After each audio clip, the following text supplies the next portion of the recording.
Hello નમસ્કાર વિદ્યાર્થી મિત્રો, જય શ્રી કૃષ્ણ બધાને. આજે આપણે ધોરણ 11 ની અંદર ચેપ્ટર નંબર 10 જેમાં કોષ ચક્ર અને કોષ વિભાજન વિશે આપણે સમજીએ છીએ.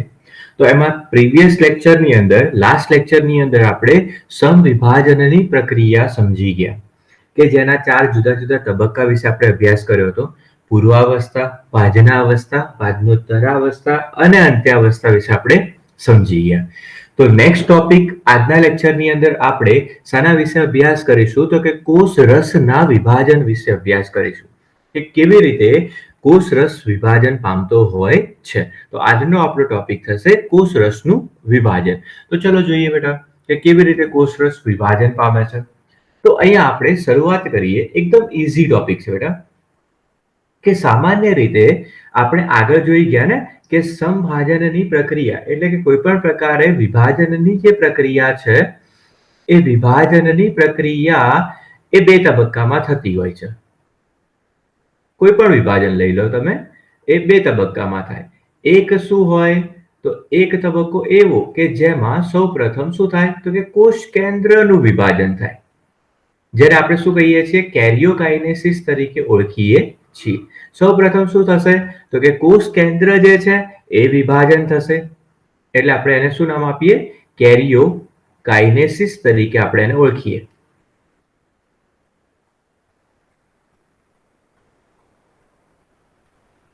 રાઈટ. જ્યારે બીજો તબક્કો શું છે તો બીજા તબક્કા દરમિયાન કોષ રસ વિભાજન પામે. પહેલા તબક્કા દરમિયાન શું થાય છે બેટા તો ત્યાં કોષ કેન્દ્રનું વિભાજન થાય છે. કોષ કેન્દ્ર વિભાજન પામી ગયા બાદ ત્યાં શું વિભાજન થશે તો કે કોષ રસનું વિભાજન થશે. તો બેટા ધ્યાનથી સમજો કે આ કોષ રસનું જે વિભાજન જે છે એને આપણે શું કહીએ છીએ તો એને કહેવામાં આવે છે સાઇટોકાઇનેસિસ. એને આપણે શું કહીશું સાઇટોકાઇનેસિસ તરીકે ઓળખીશું. ઓકે. તો આ વિભાજનના 2 તબક્કા થયા કે એક કોષ કેન્દ્રનું વિભાજન થાય સૌપ્રથમ, ત્યારબાદ શું વિભાજન થશે કોષ રસ વિભાજન પામશે. તો આગળના લેક્ચરની અંદર આપણે શું સમજી ગયા કે કોષ કેન્દ્રનું વિભાજન આપણે સમજી ગયા, એટલે કે કેરિયોકાઇનેસિસ આપણે સમજી ગયા છે કે કેવી રીતે કોષ કેન્દ્ર એ વિભાજન પામે છે. રાઈટ. એના વિશે આપણે અભ્યાસ કરી ગયા કે કેવી રીતે કોષ કેન્દ્રનું વિભાજન થતું હોય છે. ત્યારબાદ આગળ જોઈએ આપણે કે કોષ રસ કેવી રીતે વિભાજન પામશે. તો જુઓ અહીંયા આકૃતિમાં દર્શાવ્યું છે કે શરૂઆત જે છે એ કોષ કેન્દ્રના વિભાજન એટલે કે અહીંયા આપણે કોષ કેન્દ્રનું વિભાજન 4 તબક્કાઓ દરમિયાન જોઈ ગયા. તો એક કોષ કેન્દ્રમાંથી 2 કોષ કેન્દ્રોની રચના અહીંયા શું થઈ ગઈ છે તો કે નિર્માણ થઈ ગઈ છે. તો આ સમભાજનની પ્રક્રિયા દરમિયાન કોષ રસ નું વિભાજન એટલે કે સાઇટોકાઇનેસિસની જે પ્રક્રિયા છે એ કયા તબક્કા દરમિયાન જોવા મળે છે તો સાઇટોકાઇનેસિસ પ્રક્રિયા જે છે એ કોષ ચક્રના કયા તબક્કા દરમિયાન જોવા મળશે તો એ અંતિમ ભાજનોત્તરાવસ્થા દરમિયાન. એટલે કે સાઇટોકાઇનેસિસ જે છે એ ક્યારથી શરૂ થાય તો કે અંતિમ ભાજનોત્તરાવસ્થા દરમિયાન.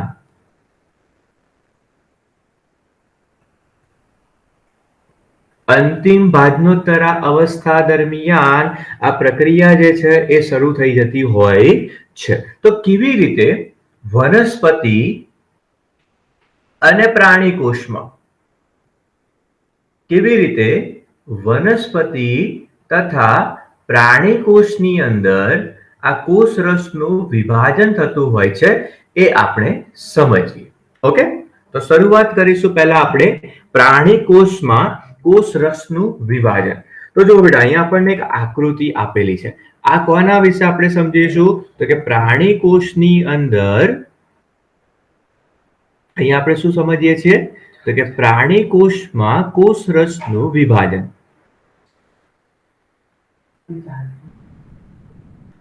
પ્રાણી કોષમાં કોષ રસનું વિભાજન અહીંયા આપણે સમજીએ. તો પ્રાણી કોષની અંદર કોષ રસનું જે વિભાજન છે એ કેવા પ્રકારે જોવા મળે છે તો એ કેન્દ્રગામી રીતે જોવા મળે છે. તો પ્રાણી કોષમાં કોષ રસનું વિભાજન એ કેવા પ્રકારે બેટા? તો કે અહીંયા આપણે લખીએ છીએ કેન્દ્રગામી, એટલે કે કેન્દ્રના ભાગેથી એ વિભાજન પામવાની શરૂઆત થશે. અહીંયા આપણે આકૃતિમાં આગળ સમજીએ. ઓકે, તો અહીંયા શું કહે છે કે પ્રાણી કોષમાં કોષરસનું વિભાજન એ કયા ભાગેથી? તો કે કેન્દ્રગામી રીતે એ રચાતું હોય છે. જ્યારે વનસ્પતિ કોષની અંદર એ કઈ રીતે? તો કે કેન્દ્ર ત્યાગી રીતે. પ્રાણી કોષમાં એ કેન્દ્રગામી રીતે, જ્યારે વનસ્પતિ કોષની અંદર કેન્દ્ર ત્યાગી પ્રકારે એ વિભાજન પામતું હોય છે. તો શું છે કેન્દ્રગામી અને કેન્દ્ર ત્યાગી એ આપણે સમજીએ. તો સૌપ્રથમ આપણે સમજીશું પ્રાણી કોષમાં કોષરસનું વિભાજન. ઓકે, તો અહીંયા શરૂઆત કરીશું કે થાય છે શું, કે કેવી રીતે એ કોષરસનું વિભાજન થતું હોય છે. તો જો બેટા અહીંયા આકૃતિમાં આપણને કોષ કેન્દ્રનું વિભાજન દર્શાવી દીધું છે ઓલરેડી. અહીંયા બે કોષ કેન્દ્રો વિભાજન પામીને ગોઠવાઈ ગયા છે, રાઈટ? હવે અહીંયા જો આપણને આકૃતિમાં વચ્ચેના ભાગે કંઈક જોવા મળે છે, જ્યાં આપણે શું લખ્યું છે? તો ત્યાં લખેલું છે પરિઘીય વલય. અહીંયા આપણને શું જોવા મળે છે? પરિઘીય વલય તરીકે આપણે અહીંયા દર્શાવ્યું છે. તો જો બેટા થાય છે શું અહીંયા? કે પ્રાણી કોષના કોષરસનું વિભાજન જે છે એ કેવી રીતે? તો કે અહીંયા સંકોચન, કોષરસ જે છે એનું વિભાજન જે છે એ સંકોચન, સંકોચન વલન અને ખાંચના નિર્માણ દ્વારા, સંકોચન વલન અને શું થાય છે? ખાંચનું નિર્માણ થાય છે. એટલે કે ખાંચ નિર્માણ દ્વારા થતું હોય છે. બરાબર છે? દ્વારા કોષરસનું વિભાજન જોવા મળે. હવે અહીંયા જોઈએ કે આ ખાંચની નિર્માણ કેવી રીતે થશે? ખાંચનું નિર્માણ કોની મદદથી થશે? તો અહીંયા આકૃતિમાં જેમ દર્શાવ્યું છે કે સેન્ટર એટલે કે મધ્ય ભાગે અહીંયા શું રચાય છે? તો કે કોષરસના સંકોચન એટલે કે વલન દ્વારા ખાંચ નિર્માણ પામે છે. એ ખાંચનું નિર્માણ કરવા માટે શું જવાબદાર છે? તો અહીંયા ખાંચના નિર્માણ કરવા માટે સૂક્ષ્મ તંતુઓ, અહીંયા શું જરૂરી છે? તો કે સૂક્ષ્મ તંતુઓ તથા સૂક્ષ્મ નલિકાઓ,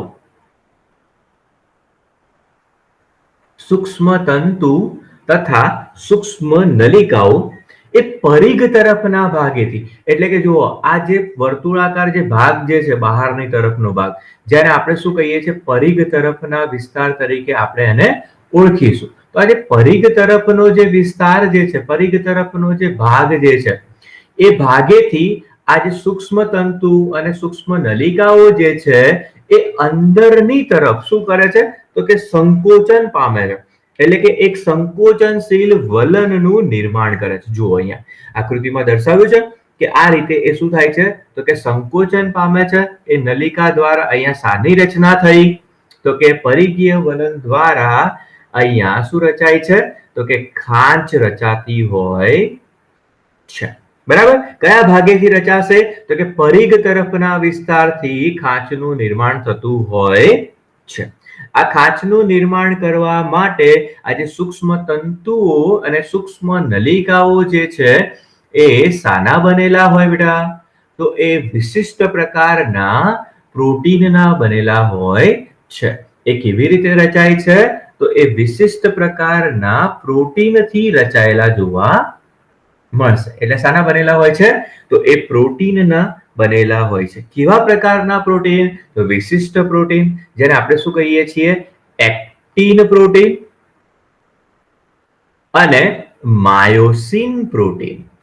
બે પ્રકારના પ્રોટીન દ્વારા રચાતા હોય છે. એક છે એક્ટિન પ્રોટીન અને બીજું છે માયોસિન પ્રોટીન. તો એક્ટિન અને માયોસિન પ્રોટીનની આંતરક્રિયા દ્વારા આ વલનનું એટલે કે વલયની રચના થતી હોય છે. કયા ભાગેથી?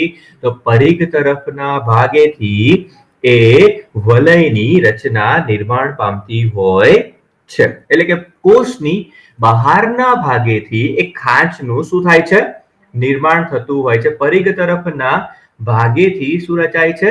ખાંચનું નિર્માણ થતું હોય છે. હવે આ ખાંચ જે છે એ ધીરે ધીરે ધીરે ધીરે ઊંડી વધતી જશે, એટલે કે આગળ વધતી જશે, અને એ શું કરે છે? તો કે સરખા પ્રમાણમાં કોષરસનું સમાન પ્રકારે એ કોષરસને શું કરે છે? તો કે વિભાજન કરતો હોય છે, એટલે કે સાયટોકાઇનેસિસ પ્રક્રિયા કરે છે. તો સૌપ્રથમ શું થયું? તો કે કોષ કેન્દ્ર તો વિભાજન પામી જ ગયો છે. એના બાદ અહીંયા શું થાય છે? કોષ રસનું વિભાજન થાય છે. કેવા પ્રકારે? કેન્દ્રગામી રીતે, એટલે કે પરિઘ તરફથી એ ખાંચ આગળ વધતી જશે અને એ કેન્દ્ર ભાગેથી એ બે કોષોને શું કરે છે? તો અલગ પાડતું હોય છે.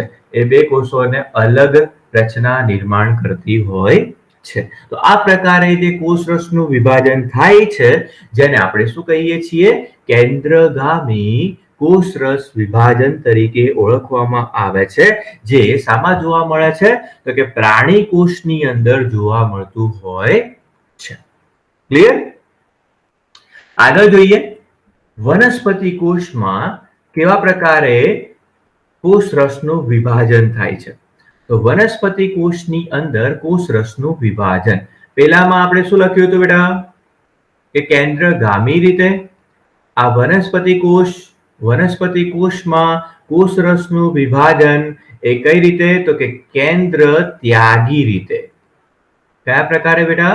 કેન્દ્ર ત્યાગી રીતે એ વિભાજન પામતું હોય છે. હવે કેન્દ્ર ત્યાગી એટલે શું થશે? તો પેલામાં શું હતું? પરિઘ તરફથી વિભાજન થતું હતું ને, જ્યારે અહીંયા શું થશે? કેન્દ્ર ત્યાગી એટલે કે મધ્ય ભાગેથી, કોષના મધ્ય ભાગેથી વિભાજન પામવાની, એટલે કે મધ્ય ભાગેથી કોષરસના સાયટોકાઇનેસિસ એટલે કે કોષરસના વિભાજનની શરૂઆત થતી હોય છે. ક્લિયર? આટલું સમજાય છે? તો જો અહીંયા શું થશે કે આ વનસ્પતિ કોષમાં કેન્દ્ર ત્યાગી રીતે વિભાજન થાય છે ને, તો ત્યાં પ્રાણી કોષમાં શું રચાયું હતું? તો કે એક્ટિન અને માયોસિન પ્રોટીનની આંતરક્રિયા દ્વારા ત્યાં ખાંચનું નિર્માણ થતું હતું ને, પરંતુ અહીંયા બેટા એવું કંઈ જોવા મળતું નથી. અહીંયા શું હોય છે? તો કે અહીંયા રચાય છે કોષીય તક્તી. અહીંયા શાની રચના થશે બેટા? તો કે કોષરસના વિભાજન માટે કોષીય તક્તીની રચના થતી હોય છે. શાની રચના થતી હોય છે? કોષીય તક્તી રચાતું હોય છે. એટલે કે અહીંયા કોષીય તક્તી દ્વારા વનસ્પતિ કોષમાં કોષરસનું વિભાજન થશે. તો કેવી રીતે આ નિર્માણ થાય છે એ સમજીએ. તો કે સખત કોષ દિવાલ, આ સખત કોષ દિવાલ છે, એટલે કે કોષની ફરતે રહેલું આવરણ, જેને આપણે શું કહીએ છીએ? કોષ દિવાલ તરીકે આપણે ઓળખીએ છીએ. અહીંયા ઓલરેડી કઈ પ્રક્રિયા થઈ ગઈ છે બેટા? તો કે કોષ કેન્દ્રના વિભાજનની પ્રક્રિયા થઈ ગઈ છે. હવે જો પ્રાણી કોષ હોત તો એમાં પરિઘ તરફથી વલય રચાત, પરંતુ અહીંયા પ્રાણી કોષ નથી. અહીંયા કયો કોષ છે? વનસ્પતિ કોષ છે. તો અહીંયા ખાંચનું નિર્માણ થતું નથી, અહીંયા સંકોચન પામતું નથી, બરાબર? પરંતુ અહીંયા થાય છે શું? તો અહીંયા ફ્રેગમોપ્લાસ્ટની રચના થાય છે. શાની રચના થાય છે બેટા? તો કે ફ્રેગમોપ્લાસ્ટ. હવે આપણને થાય કે આ ફ્રેગમોપ્લાસ્ટ છે શું સર? તો ફ્રેગમોપ્લાસ્ટ એ શાના દ્વારા રચાય છે? તો ફ્રેગમોપ્લાસ્ટ જે છે એ ગોલ્ગી કાયની પુટિકાઓ અને ત્રાક સૂક્ષ્મ નલિકાઓ દ્વારા ફ્રેગમોપ્લાસ્ટ જે છે એ કેવી રીતે રચાય છે? તો કે ગોલ્ગી કાય, આ ગોલ્ગી કાયની પુટિકા દ્વારા, ગોલ્ગી કાયની પુટિકા અને ત્રાક સૂક્ષ્મ નલિકા,